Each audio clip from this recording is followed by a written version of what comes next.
वराह अवतार के जरिए ही मानव शरीर के साथ भगवान पहली बार धरती पर आए। उनका मुंह जंगली सुअर का और शरीर इंसानी था। भाद्रपद महीने के शुक्ल पक्ष की तृतीया तिथि को वराह जयंती मनाई जाती है। माना जाता है इस दिन भगवान विष्णु ने वराह अवतार लेकर हिरण्याक्ष नाम के दैत्य को मारा था। सुख समृद्धि की कामना से भगवान विष्णु की विशेष पूजा के साथ व्रत और उपवास किए जाते हैं।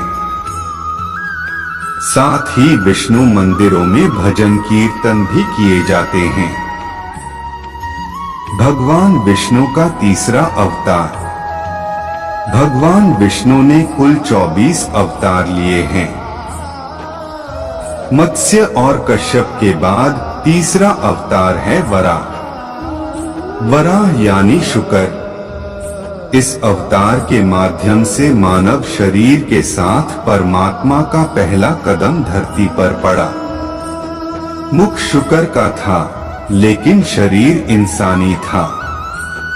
उस समय हिरण्याक्ष नामक दैत्य ने अपनी शक्ति से स्वर्ग पर कब्जा कर पूरी पृथ्वी को अपने अधीन कर लिया था। हिरण्याक्ष यानी दूसरे के धन पर नजर रखने वाला। हिरण्य मतलब स्वर्ण यानी सोना और अक्ष मतलब आँखें। इसका अर्थ है कि जिसकी आँखें हमेशा दूसरे के धन पर लगी रहती हों, वो हिरण्याक्ष है। इस नाम का दैत्य भी ऐसा ही था।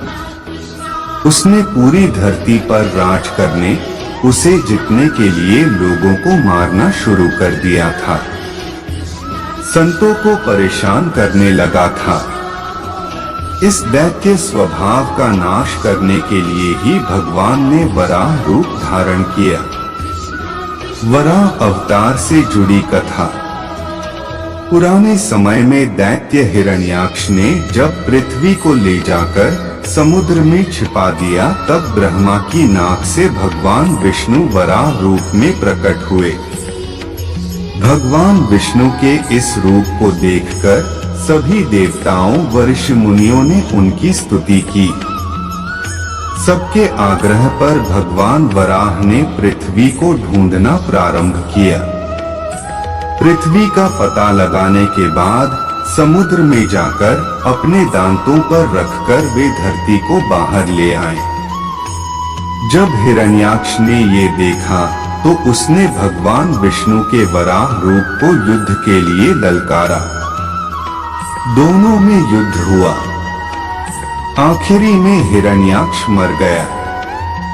इसके बाद भगवान वराह ने अपने खुरों से जल को स्तंभित कर उस पर पृथ्वी को स्थापित कर दिया। दोस्तों, आज के लिए बस इतना ही। मिलते हैं अगले वीडियो में। जय श्री कृष्णा।